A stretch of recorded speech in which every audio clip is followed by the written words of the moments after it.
তুই যে আমাকে ঘাই দিলি, তুই যদি আমার পরিচয় জানতি তাহলে আমাকে ঘাই দিয়ে আরো টাইম পাতি না। তোমার নাম কি বাবা? আমার নাম হলো প্রিন্স মামুন। বাড়ি কোন গ্রাম বাবা? ये फंस गया सी है। আমার বাড়ি হচ্ছে ঈদে বসড়ি।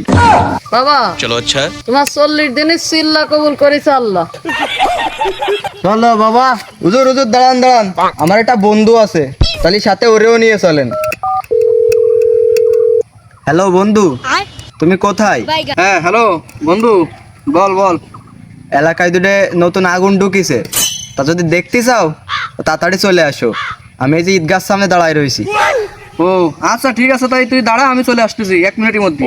আচ্ছা বন্ধু, আমার একটা তোর ইমার্জেন্সি কল আইছে, তুই থাক, আমি তোর সাথে দেখা আসি। खत्म। Bye bye tata good bye. হুজুর, এই যে আমার এক বন্ধু, এরও আমার সাথে নিয়ে যেতে পারেন। আসলে ছেলে ভালো, শুধু রাত্রে একটু মাশাআল্লাহ মাশাআল্লাহ মাশাআল্লাহ। বাবা তাহলে তোমার নাম কি বলো?